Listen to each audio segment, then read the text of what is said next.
What up, peeps? Y'all know who it is. Jake Torrance, a.k.a. Jakey Jake. Say that shit like you pushing out a turd. Jakey Jake. A.k.a. I much prefer y'all call me, man. If you see me in the streets, you just happen to see me somewhere, you know what I'm saying, long shot, small world, you know what I'm saying, I much prefer y'all call me, hey, what's up, little Tony? I'm going to answer that quicker than little Jake, man. Jakey Jake, man. Double salute pops to a certified real one. The most certified real one I've ever known. A.K.A. Jakey, the Cobra back motherfucking snaky, man. I ain't turning around. I'll show y'all another day, man. Hey, man, how you raise your kids and what your kids see growing up is huge, man. It's the difference. I'm going to give y'all a story of my household real quick and prove to y'all, you know what I'm saying, that how you raise your kids and what your kids see is how they respond and how they react a lot of times, man. And it comes from having a two-parent household. I was lucky enough for me and my wife been married for the past 25 years, and we stuck it out through thick and thin. We've been together for 34 going on 35 years next year, right? But that comes with a lot of ups and downs, a lot of rough times. Don't get me, we in a great space right now because we've went through a lot and dealt with a lot and was able to overcome a lot of obstacles, man. I got 4 daughters. We got 4 daughters. Me and my wife had all girls, right? My 2 oldest daughters, Jamaica and Bria, they seen a lot. They seen me cheating on their mother. They seen me ripping and running, gang banging. They reaped a lot of rewards too from me selling drugs and gang banging. But they also suffered a lot more than what they gained. The money was good. I ripped and ran.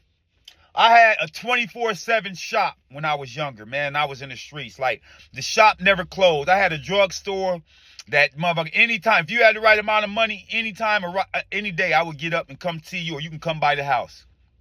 My 2 oldest daughters knew a lot of the people that I dealt with, or fiends as we called them.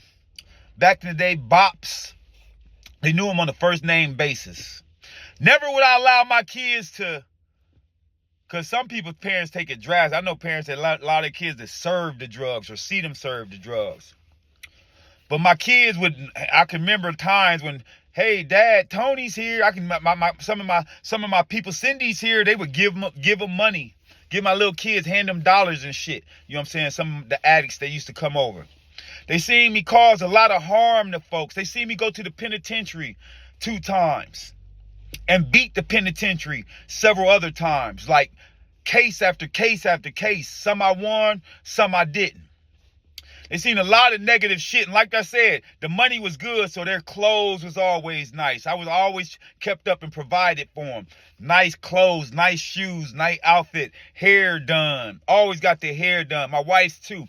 Always got them the little things, perks and shit that other kids didn't have. But my kids, my 2 oldest daughters, yeah, they graduated. I got 6 kids, man. Like I said, me and my wife had 4, and my 2 sons, I had them cheating on my wife. But I stayed in their lives, and me and my wife through a lot of battles, excuse me, fighting this type of stuff. Just has pizza. But at the end of the day, my 2 daughters, all 6 of my kids graduated. But the 2 daughters that seen a lot and seen all the rough side and seen pops grow up into the streets, they barely got by. They fought a lot in school. Their grades wasn't the best. They did just enough. One of them came real close to not graduating. Principal told me she wasn't going to graduate. And she and by the grace of God and us changing school districts and me getting up driving my kids, this was the start of me driving my kids. I always drove them to school. My kids never bust. I would always use that as a time for me to get up, even when I was selling drugs, to get up and because my mother always taught me, never ever yell at your kids before school in the morning. Never always feed them a hot meal. Start their day off right. Start their day off fresh. And they always remember that. And it will lead to them having the best day. She's always saying kids got enough to deal with at school, with peers, teachers, you know what I'm saying, all the work and stuff that comes with it. My mother never started us. She was always so kind and gentle. And that carried on to me going out of my way, doing the same thing for my kids. I would drop them off, have great conversations with them, tease them, make them laugh as much as I could before and after school. But what happened is my kids would see me do stuff and let that carry on, thinking that I was that type of father. Hey, so much thinking like you ripping and running streets and you doing things. It's almost a question of how can you tell your kids to keep their room clean, right? And your room ain't clean. And your kids go in your room and your room is just a fucking mess. Like, it's almost that scenario. Like, how can you tell your kids to do right and be good and do the right thing when you ain't doing right and you ain't being good and you're not doing the right thing all the time? You're not walking that walk like you're supposed to. So my kids struggled, man. My two oldest daughters, man. It was rough for them to get through school because I was always cheating on my wife and doing dumb shit, and my wife would pack them up and ride around looking for me, and me and my wife would argue and fight and yell and cuss and do all types of shit in front of them. I'm talking about violent. Me and my wife had a hands-on relationship. I was a battered husband. I never beat my wife or did that shit, but I was always caught in 100% dead wrong. Y'all see these? I got a scar from here to here, across my nose right here. This too, but you can't see it. When my wife cut me across my face, I got defense wounds, all marks all on my arms from my wife trying to stab me in certain situations and doing certain shit. See that? I have story after story after story, and people that know us know I'm not lying. I have friends that are scared of my wife to this day behind her trying to run me over or run me off the road, and they was with me. Or we standing in the street, some of the gangsters of gangsters, and she'll come over and try to run me over, not giving a fuck. There's 3-4 other people standing beside me and say fuck it and try to run the whole crowd of people over. That's how deadly my wife was behind me doing dumb shit. The moment I changed my life and started getting my life together and realized and grew up and started working on myself, because this shit it's a work. I call myself a work in progress to this day. You know what I'm saying? A work in progress is knowing that, hey, recognizing, hey, all the mistakes that you made, right? And all the things that you did, right? Recognizing and working on them daily. Not to repeat those mistakes again. Yeah, you're going to have some instances and you're going to have some setbacks while trying this. This shit ain't no overnight process where you just go cold turkey and stop all the bullshit. But when you build that momentum and start working toward the right direction, slowly but surely, taking all the crutches out your life, taking all the things that you used to lean on when you get in trouble or in the bind or stressed out, picking up the weed, picking up the alcohol, anything.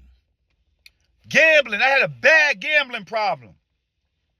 I used it as a crutch, as a clutch to just to help me think that everything was okay, to help me push away the pain.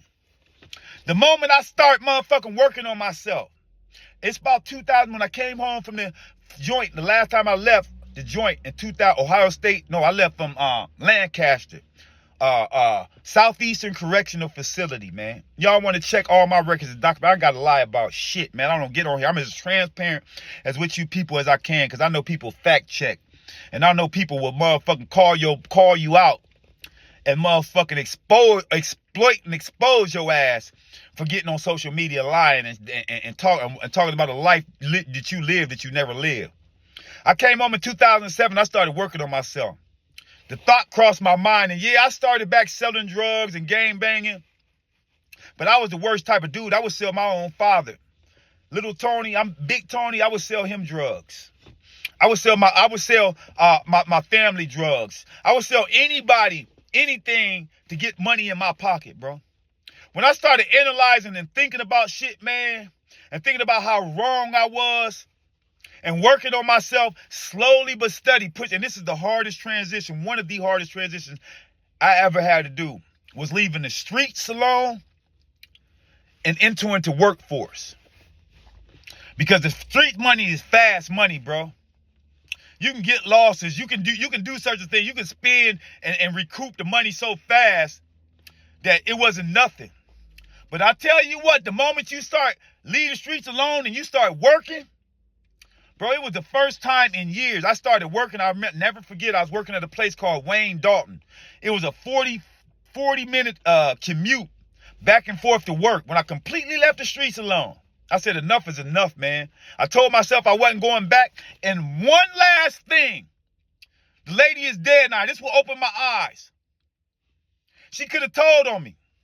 She could have sent me under, bro. I was selling her mad drugs. She caught 2 back-to-back cases, and this wasn't no small amount. She was an addict, but an addict with clientele. And she would spend thousands of dollars with me every day, ripping and running to her clients and coming back, buying the drugs off me. She got caught back-to-back. First time I knew she got caught. She got out on bond. She came to my door to set me up, bro. And I felt the vibe wasn't right. But I still was ready to serve her, bro. And you know what happened? Because she was off. Her name was Cindy. She was off. It was something about her. You know what I'm saying? And I didn't even know this was fresh out. She was out on bond for the case that she had caught. And I was already weary and suspect about her. But then she came in acting funny. But I still was willing to serve her. And guess what she did? She didn't take the drugs from me. She was wired up, bro. She didn't take them. She had got out on bond, went to a truck stop, caught another case. And the only reason why she was out this time was to set me up. Well, Cindy was a long-time addict and friend. She knew my kids, one of the ones that used to come over and my kids knew her. She would give my kids money. Her family owned Chrysler corporations in Alaska. They had big money. She had a trust fund when she went to jail, came home. After she came home this last time when she got the second case, she got out. The first door she knocked out after doing 5 years was mine. She stayed in my house for 3 days, bro. 3 days. Family wanting her, looking for her. Kid had just graduated. Granddaughter was graduating. I felt so bad, bro. But not only did Cindy not set me up, she went down for that crime, bro. She went down and did them 5 years. I didn't know about this until Cindy came home. And I remembered the day she was talking about it and everything. But I say that to say this, my kids see me do so much and go through so much, and I put them through so much, my 2 youngest. Now, by me having my sons, my wife was ready to have more kids to get the daughters back, the girls back that fucking had to get, that I had. I had 2, my first 2 daughters, then I cheated, had a son. Me and my daughter was trying to have a boy because we didn't have girls. We made another baby. We had another girl, right? I cheated again. I had another outside son. And I love my boys to death. They know the story. I never turned my back on them, not one day. I fought to be in my son's life to this day. And they call my wife mom nowadays, to this day. They can come over anytime they want to. Had my second son. My daughter was, my wife was devastated, destroyed. Two outsides, we always wanted a boy. Now here we got 3 daughters, and I got 2 sons on the outside by other women. We tried again the 4th time. My last daughter, Brayla, came. My wife is so devastated that she didn't produce a son, that we never produced the son that I always wanted. It hurt her bad for many years. She's so embarrassed. But you know what? She stuck it out and stayed with me. And we got the best, like I said, the bestest relationship to this day. But here come to my last 2 daughters, right? These are 2 that when I started really changing, Cindy came home. And I started, man, she told me that story. I said, fuck this. I don't skate it. The first time they got me, bro, they got me with 6 counts of aggravated trafficking cocaine. They watched me sell secret indictments. Look it up. Stark Sieges.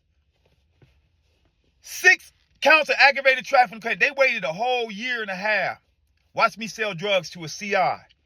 Could have got me at any moment. I'm selling drugs, not to this, to everybody. I had so many customers in my phone. When they came with these 6 counts, I couldn't even lock in and remember from January to January 2002. They come and got me they waited a year. They came and got me January, the week before my birthday, January 24th, 2003. I couldn't remember who I had sold to.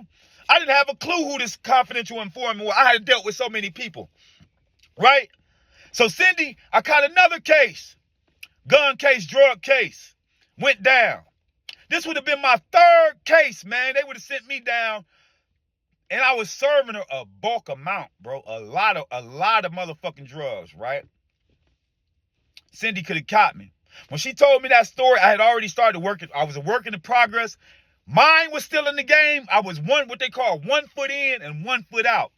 I was making my exit escape, but I still was so used to that good money, I didn't want to leave it. The wild shit, the shooting up, bang, bang, the gang fight, all that shit has stopped for the most part.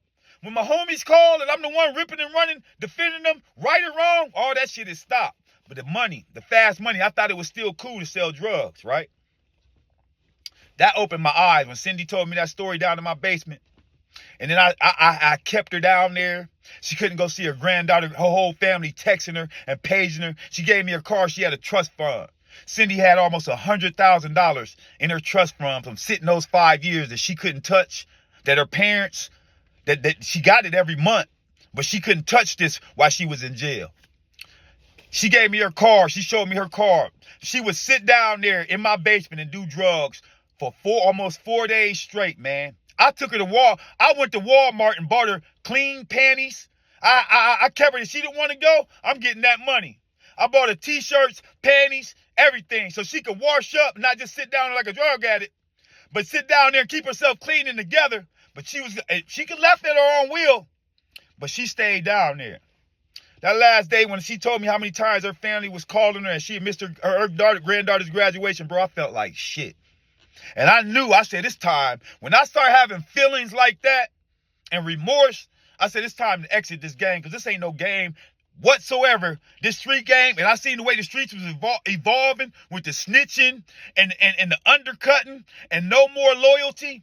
I said, it's time for me to exit, because these are the things that we lived upon when we was in the streets. Snitches got ditches, and it's documented down here in this city, where a guy snitched, and a guy by the name of Alfred Hill, the guy that snitched on him, when he come home, they found that dude with his dick in his mouth in a park called Riverside Park. Snitches got dealt with, literally, dick in his mouth when they found him. They caught up to this man, Alfred and his henchman caught up to this man, found out he snitched on him, found him dead in a park with his dick in his mouth. They cut this man's dick off and put it in his mouth. No lie. This is documentation, and anybody from Canton, Ohio, old school, will remember this story. I said, it's time to exit. Too much remorse.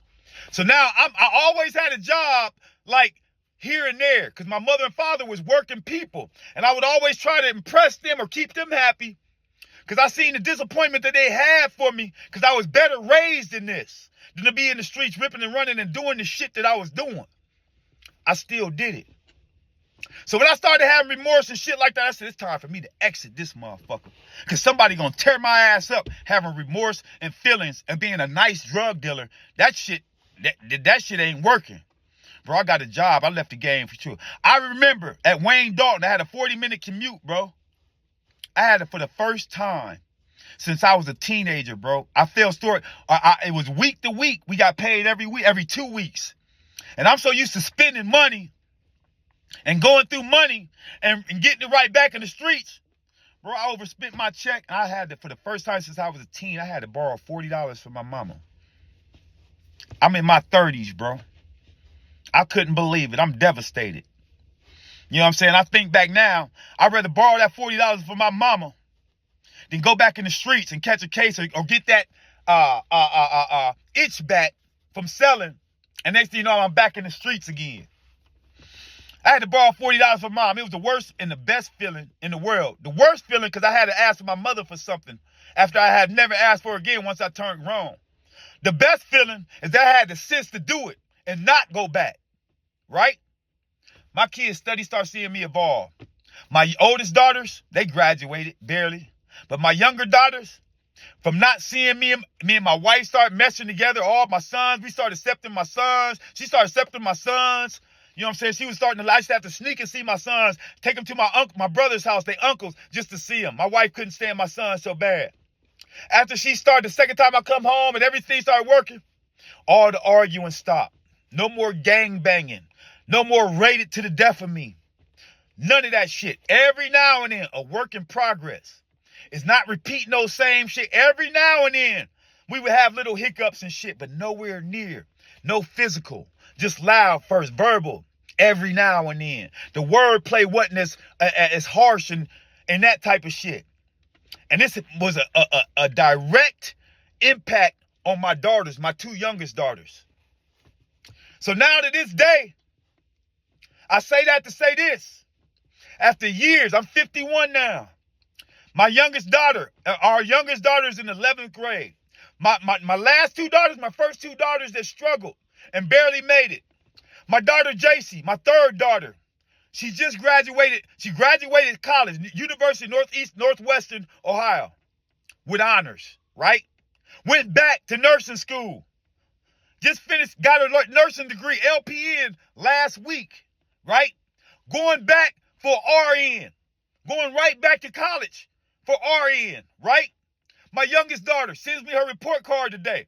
She plays sports year round. She's in 11th grade. We have an empty nest in a year and a half, right? She plays sports. She sent me her report card today. She's a 4.2 student. She works at Walmart, right? Smooth. Every report card, straight A's, along with working. Her schedule is, she gets up, she goes to school, right? She gets off out of school. She go to practice. Either last season it was volleyball. Now it's basketball season, right? She go to practice. She go to work at Walmart almost every day after that. And she's still able to maintain a 4.2 average. Send me a report card today. Mail to me. Another one. You see the difference, man? You see the difference in the two oldest that seen it all and seen the most fucked up shit? See me selling my own father drugs.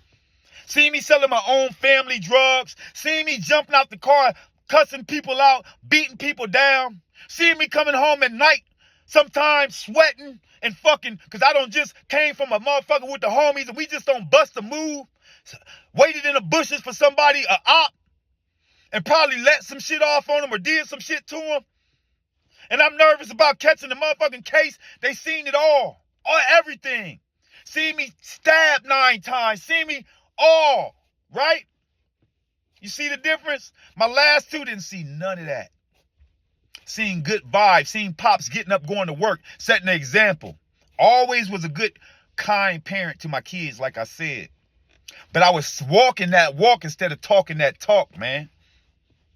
And this is the result of kids seeing one thing, the two oldest seeing me cutting up, barely making it in high school, barely getting their diplomas. And my two oldest girls, I'm so proud of them too, because they working productive citizens. But all my kids got jobs. My two sons, my son, little Jason Jr., I love that little boy. Jaquez, I love you to death.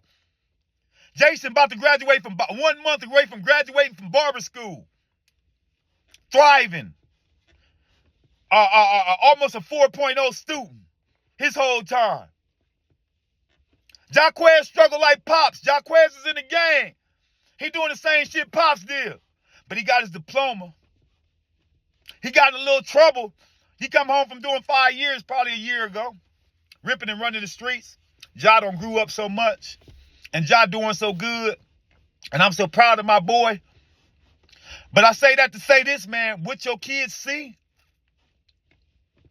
is definitely, what you do is definitely a product of what your kids is going to do.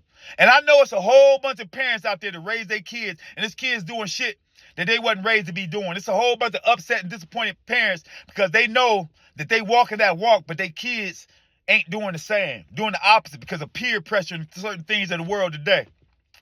But there should be no reason for you parents not to keep walking that walk, man. I am a prime example, a living example of what your kids see you doing. It directly affects them. Whether if they show it or not, it's going to show in their grades. It's going to show in their attitude. It's going to show how they deal with people, man. Take heed of this, man. I'm so proud of my last two daughters. I love my kids all the same, all six of them. I don't love not one of them, not 1 ounce more than I do the other one, man. I'm just as proud as my two oldest as I am of my two oldest that just barely graduated high school and got their diplomas and out here in the workforce as I am with my two youngest that graduated college. And the one that's carrying the 4.0 and doing it all. I'm just as proud and love them all the same. But I recognize that what I did to the oldest ones directly affected them. Their grades, their attitude, how they dealt with people. Right? Compared to my two youngest ones. Completely different attitudes. Completely different looks on life, man. And it's a beautiful thing, man. Like, share, subscribe, follow. Take heed to this, y'all. Take heed to this, young people. Out there ripping and running. Not taking care of your kids. Not being in your kids' lives, thinking that the gang, thinking that more your peers, and thinking that the life of crime is more important. And thinking that your kids is not directly affected by this, man. Let me be a prime example to y'all. That it's a big effect on your kids and how they react, how they respond, and how they grow up, man. Let me tell y'all who I am real quick, man. It's Jakey Jag. More coming, man. More coming from the OG. I got a lot of stories to tell and a lot of good game to put out, man. Subscribe to the channel, man. Join in on this. It's Jakey Jag.